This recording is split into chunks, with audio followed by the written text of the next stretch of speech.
Salut les amis, comment allons-nous aujourd'hui? Alors la santé, nous allons parler de la santé du corps, nous allons parler de la santé de l'esprit.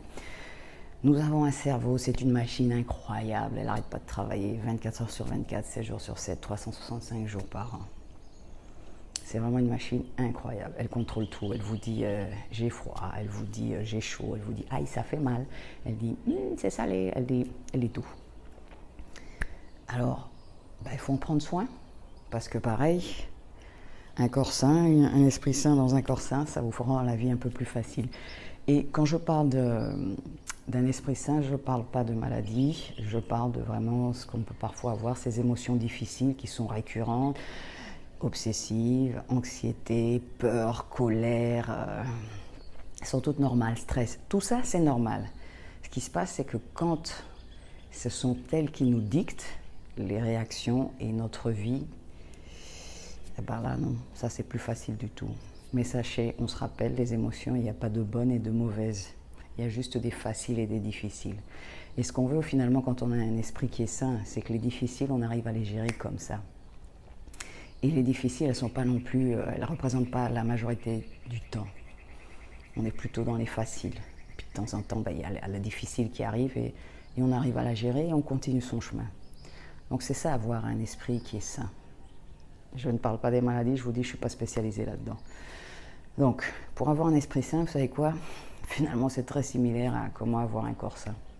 Votre diète, ce que vous mangez, très similaire pour avoir un corps sain que pour avoir un esprit sain. Le sucre, l'alcool, la caféine, les graisses hydrogénées, la nourriture frite, les farines raffinées, tout ça, votre cerveau, il n'aime pas. Il aime, mais en fait, ça ne le nourrit pas. Et comme ça ne le nourrit pas, eh ben, qu'est-ce qui se passe? Il est beaucoup plus sensible aux émotions difficiles. Et pareil, en fait, dans notre système digestif, nous avons des neurones qui gèrent la partie émotionnelle. Ah oui, connectez là. Donc, ce que vous mettez là a une réponse ici, a des conséquences ici. A des conséquences à comment vous vous sentez. Donc ça vaut la peine de faire l'effort. Et vous vous rappelez, c'est pas tout le temps, c'est 80% du temps, on y va, on a une nourriture qui est saine, et 20% du temps, on s'amuse et on se fait plaisir. Donc vous voyez, c'est pas non plus, terminé, je peux plus rien manger, je peux plus rien faire. 80, 20. Et les bénéfices, ils sont là et là. C'est formidable, non? Donc, la nourriture, très importante. Le sommeil, vous voyez, c'est comme pour le corps, super important. Pourquoi? Parce que votre esprit, quand il ne se repose pas, il commence à pédaler. Il pédale, et sérieusement. Donc vous avez besoin de bien dormir.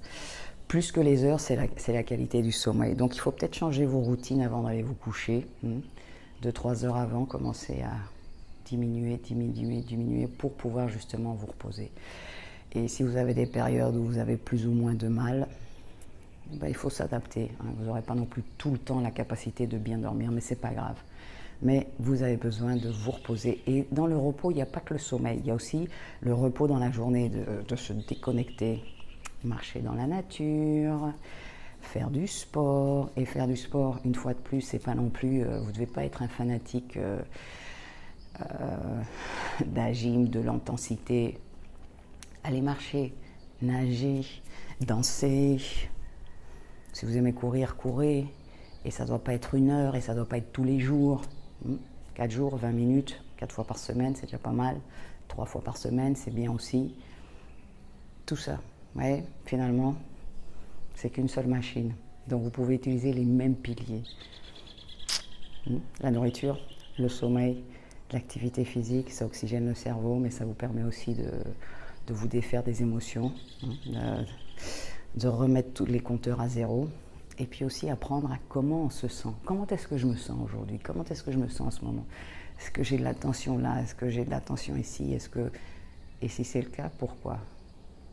Pourquoi je me sens triste? Pourquoi je me sens pas top? Pourquoi? Sans jugement, sans jugement, sans jugement. On apprend juste à décoder ce qui se passe ici. Parce que si vous décodez, vous en êtes conscient, vous allez pouvoir réagir hors de ça en acceptant ce qui est. Ce que je veux dire, si vous êtes en colère, la colère c'est une émotion naturelle, donc on n'est pas là pour la supprimer. Mais on ne veut pas forcément actuer depuis la colère, parce qu'actuer depuis la colère, en général, ça n'apporte rien de bon. C'est souvent pire après. Mais le message que vous donne la colère, il faut l'écouter aussi. Donc, un esprit sain, qu'est-ce qu'il fait? Il se met en colère. Et puis il dit, je suis en colère. Chut, stop. Modulant la colère. Colère, qu'est-ce que tu es en train de me dire là? Ok, j'ai capté. Bon, ben, je peux prendre les dispositions. Pareil avec l'anxiété. L'anxiété, au lieu de dire non, je ne suis pas anxieux, et puis alors je bois, je sors, je me mets devant les réseaux sociaux, je vois des films à plus pouvoir, enfin bref, je me distrais pour surtout pas dealer avec l'anxiété. Non. Un esprit sain, il fait quoi? Il dit, ah, je suis anxieux. J'aime pas, mais je suis anxieux. Pourquoi? C'est quoi le message? Parce que l'anxiété, vous vous rappelez, c'est la peur du futur. C'est la peur du futur dans le sens où les choses ne vont pas aller comme vous voulez. Si vous avez un projet, si vous avez un projet de vie, si vous avez une direction, eh bien, d'un coup, c'est je ne vais pas y arriver, ça ne fonctionne pas, non. Mais peut-être que le message, il a raison, peut-être qu'en fait, vous faites comme ça et vous allez de l'autre côté. Ou pas. Pour l'anxiété, mais de toute façon, c'est quelque chose qui est important pour vous, qui est dans le futur. Donc ça vaut la peine de s'arrêter, de dire, bon voilà, qu'est-ce que tu me dis, l'anxiété? Ah, ok, capté. Bah non, t'as pas raison. Ou, bah ouais, t'as peut-être un peu raison, là, je suis un peu en train de me dévier beaucoup. Salut les amis, une petite chose que j'ai oubliée à propos de la santé mentale, c'est de travailler, d'avoir un but dans la vie ou plusieurs buts dans la vie. Ça aussi, c'est quelque chose qui est très important pour votre esprit, de savoir qu'il y a quelque chose d'important, que vous êtes là et que vous allez dans cette direction. Ça ne veut pas dire que vous y êtes arrivé, mais vous savez que vous allez dans cette direction-là. Le but. Donc, ce que je mange, comment je dors, les breaks que je prends dans la journée, l'exercice, comment je me sens et comment je deal avec mes émotions difficiles et un but dans la vie. J'avais oublié, pardon, à bientôt. Ciao.